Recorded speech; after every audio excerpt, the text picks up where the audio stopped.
Lens আপনারা store করবেন কীভাবে, বাড়িতে রাখবেন কীভাবে? তো যাদের ধরুন একটাই ক্যামেরা বডি আছে আর একটাই লেন্স আছে, বা দুটো লেন্স আছে, ব্যাগের মধ্যেই রাখুন, ওটা বেস্ট অপশান। দেখবেন অনেকে বলবে আপনাদের যে ড্রাই বক্স কিনে নিন, ড্রাই বক্সের মধ্যে লেন্সকে রাখুন, তাহলে লেন্স খুব ভালো থাকবে, লেন্সের মধ্যে ফাঙ্গাস হবে না, ওই হবে না, সেই হবে না। দেখুন ড্রাই বক্স ফাই বক্স কিনতে পারেন, কিন্তু সেগুলোর অনেক দাম হয়। তো যারা কিনতে পারবেন নো ডাউট কিনুন। আমার কাছে আর একটা সস্তার অপশান আপনি দেখাই আপনাদের।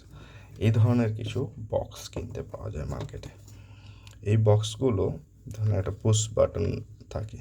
হুম এই যে পুশ বাটনটা থাকে, এই পুশ বাটন ক্লিক করলে বক্সটা ওপেন করা যাবে। বক্সটা এয়ারটাইট, ফুললি এয়ারটাইট। এখানে একটা রাবারের গ্যাসকেট মতো থাকে, যেটা কি না বক্সটাকে এয়ারটাইট করে রাখে। এর মধ্যে আপনি আপনার লেন্সকে এরমভাবে রাখতে পারেন। আমি ক্যাপটা কেন খুলে রেখেছি তার একটা কারণ আছে। কারণ এই কদিন আগেই আমি লেন্সগুলোকে একটু রোদে রেখেছিলাম। তো ক্যাপটা খোলা আর এইরকম বক্সের মধ্যে রাখলে সুবিধে কী হয়, আপনি বক্স সমেত রেখে দিলেন, এর মধ্যে ধুলো পড়লো না, কোনো অসুবিধা হলো না।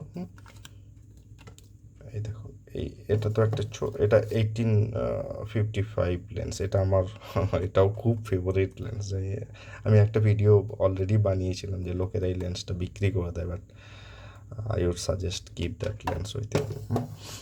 আচ্ছা, আর একটা এবার একটা বড় বক্স দেখাই। এই বক্সটা এইটা আমার 55-100 mm।